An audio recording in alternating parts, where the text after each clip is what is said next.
पकड़ लिया, सही है, प्रेस कर दिया। अच्छे से पकड़ना।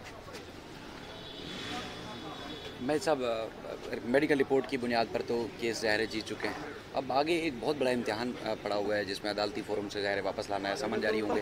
तो आप क्या समझ रहे हैं कि अगर ये बहाना बना लिया जाता है कि पंजाब के कानून का इतलाक़ होता है, वहाँ 16 साल की उम्र है, तो फिर आप अपने निज़ाम के जो इंसाफ के वो जो इदारे हैं जो इंसाफ फराहम करते हैं उनसे क्या कहेंगे कि आप क्या किस तरह इंसाफ मिलेगा आपको? देखिए, ये तो बच्चे की माइनर डिक्लेयर हो गई है, 15 आई है। मेरा ख्याल है पंजाब में भी जो एज है वो 16 साल है, तो उनके मुताबिक भी ये जुर्म है। अगर हम जो यहाँ से एफ़र्ट्स हम कर रहे हैं, अगर उसमें कोई रुकावट आती है तो अब तो हम डेफ़िनेटली पंजाब हाई कोर्ट में भी कोई वो करेंगे। लेकिन मुझे यकीन है अदलिया के ऊपर और पाकिस्तान के अदलिया के निज़ाम के ऊपर, और यहाँ सिंध पुलिस पर भी मुझे यकीन है कि अब वो इस चीज़ को थिंक करेगी।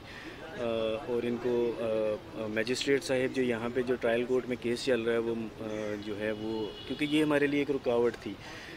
एज जो हाई कोर्ट का डिसीजन आया हुआ था, आज जैसे एज बच्ची की माइनर डिक्लेयर हुई है, तो मेरा ख्याल है कि हमारी वो रुकावट यहाँ पे दूर हुई है, और इंशाल्लाह ताला यहीं से बेहतरी होगी।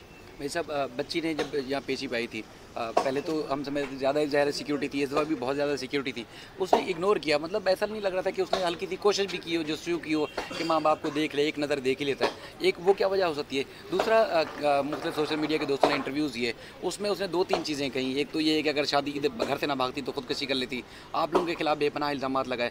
तो अब बेटी के लिए क्या कहेंगे? और वो लोग जो वरगला के या इस तरह के सवालात करके सामने ला रहे थे, बल्कि आपके सामने ला कर खड़ा कर रहे थे, उनके लिए क्या कहेंगे?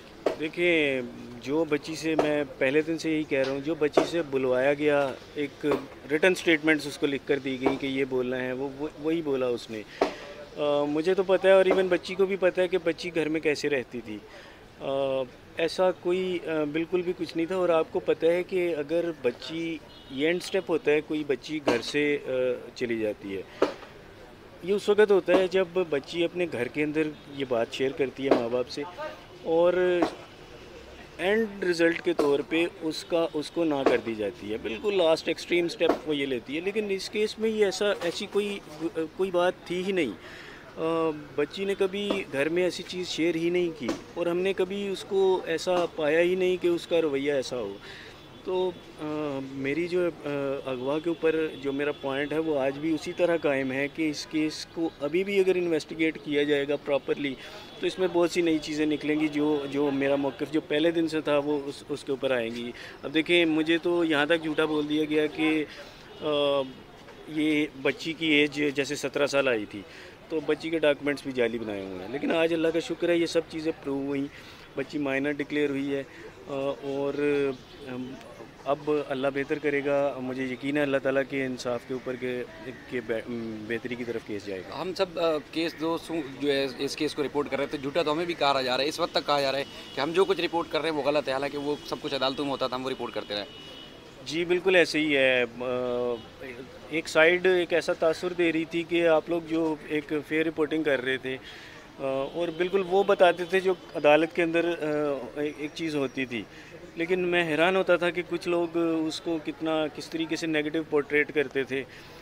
मैं यही कहूँगा जी, अल्लाह हम सबको हिदायत दे। Thank you.